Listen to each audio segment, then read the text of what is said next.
I want to go through the 10 deadly sins in network marketing.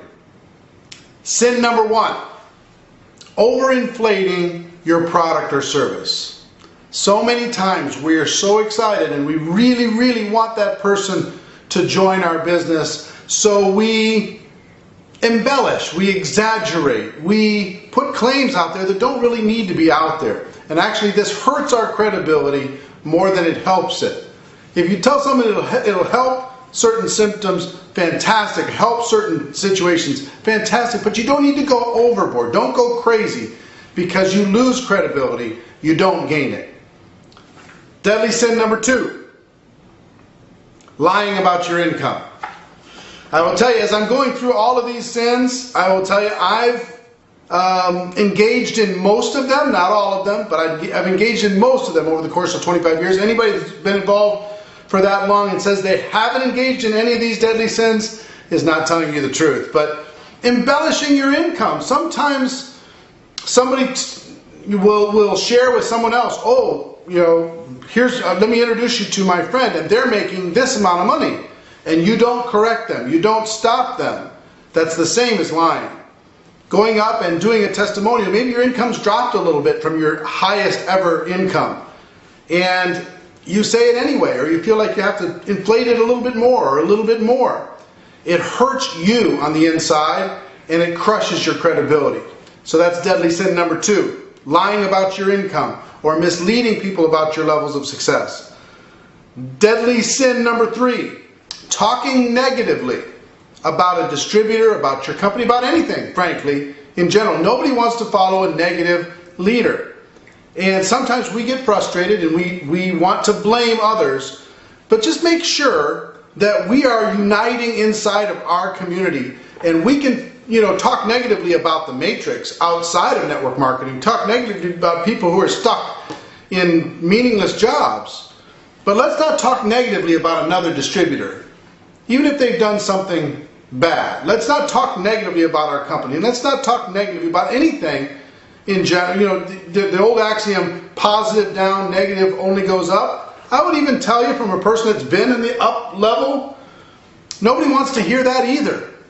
You know, I understand sometimes you feel the need to vent, but it's better that you get better than feeling the need to dump your problem on somebody else. So talking negatively in general, deadly sin number 3. Number 4, this is a big one that I've struggled with my entire career: inconsistency. You get excited, you're fired up, it's the beginning of the year, you're going to charge out there, you're going to change the world. And January 15th, where'd you go? You disappeared for a week or 2. Then you come back and you're charged up and you listen to a call or you attended an event and you told the team, okay, we're going to do this, and then you disappear 3 weeks later. See, people will follow somebody who's consistent 52 weeks of the year. They're not going to follow somebody who's hot, cold, hot, cold, hot, cold. And I've been guilty of that my entire career. Inconsistency will crush momentum. And it's deadly sin number 4. Number 5, big one, especially in network marketing: spending more than you make. Spending more than you make puts you in a situation where you run out of choices. You run out of options. Where you feel the need that you've got to go out there and get that car, because the car is going to do the recruiting for you. You got to get that house because the house is going to do the recruiting for you. You have to get that crazy watch, or that, you know, you have to have $5,000 suits because the suit's going to do it for you. It's not going to do it for you. And if you find yourself in a hole, rule number 1 is stop digging. Stop going farther down in the hole. Get your financial footprint small and have choices, have options, have freedom to be able to invest in your business without feeling like you have to feed the monster all the time, the monster that you created. So, spending more than you make, deadly sin number 5. Number 6, stealing somebody else's distributor. A prospect comes to your meeting, they were sent by somebody else, and you go, well, you know, you could work with me if you wanted to, and you kind of slyly end up with that distributor in your organization. Or you take somebody who's happy where they are somewhere else in the organization, you say, well, why don't you sign up your wife or your brother, your child, or whatever, and just come build with me. Stealing somebody else's person, it's something that will absolutely crush your credibility. It's hurt me. I've fallen susceptible to it. a few times in my career, and I wish I hadn't done it every single time. Everybody loses every single time, and you can rationalize anything. Somebody comes to the meeting and that person, they hate that person that sent them to the meeting. Well, you know, you feel like you're in a tough spot, but really, that's not your prospect. So don't do it. It's not worth it. Next is deadly sin number 7. This one's a big one. Sleeping around in your company. Whether you're single, whether you're married, going and finding some attractive person at the convention, finding some person in your organization and deciding that, you know, hey, that'd be fun, that'd be interesting. It will crush an organization. It will crush an organization, whether you're single or you're married. If you sleep around inside of the organization, it's an absolute deadly sin. That's number 7. Number 8, the public drunk or the addict.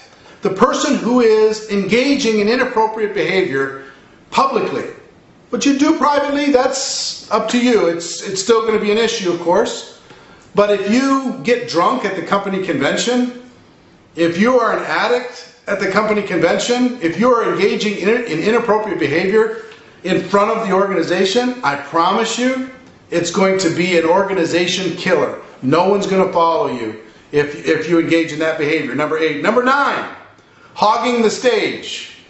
Saying, well, you know what, I'm so good at this that I need to be the one that's doing all the presentations. It's a deadly sin because our goal is to learn it, number 1, teach it, number 2, teach people to teach it, number 3. If you're on the stage all the time, that means you're not developing leaders. If you don't develop leaders, that means you don't have duplication, you don't really have residual income, you just have a different kind of job than you had before. So hogging the stage, number 9. And number 10, what I call the success coma. The success coma. Here's what that is, because I've been in it several times in my career. You have a certain level of success, you get to a certain rank, and you go into this kind of a coma. And what do I mean by coma? You're still going to the meetings, you're going through the motions, but you're kind of like a zombie. You're not passionate anymore, you've lost the drive, you've lost the push, you're not really recruiting, you're telling people to recruit, you're not really building, you're telling people to build. But you're still there, you're still going through, you're still saying all the right things, you're just not leading anymore. You're coasting. You're really in a success coma, and you need to snap out of it. And once you snap out of it, you're going to go, oh my gosh, I can't believe I was in that success coma for that long. Wow, the time that I wasted. So, let me recap all 10. Number 1, overinflating your product or service. Number 2, lying about your income. Number 3, talking negatively about anything. Number 4, inconsistency. Number 5, spending more than you make. Number 6, stealing somebody else's distributor. Number 7, sleeping around in your company. Number 8, the public drunk or the addict or engaging in inappropriate behavior. Number 9, hogging the stage. And number 10, the success coma. So, after 25 plus years in this profession, I've seen all of these things. I've seen what they do to organizations. What I would tell you more than anything else, just look for these. See if any of them struck a nerve. If any of them struck a nerve for you, use that to be able to create a better game plan for the next year. Use that to say, okay, I'm going to get away from that bad habit and I'm going to engage in this new good habit. I'm going to replace that bad habit with a good habit. I'm going to change. I'm going to get better. I'm going to make this next year my best year of my life. I hope that's been valuable to you. And ladies and gentlemen, my wish for all of you is that you decide to become a network marketing professional. You decide to go pro, because it is a stone cold fact that we have a better way. Now let's go tell the world. Everybody have a great day.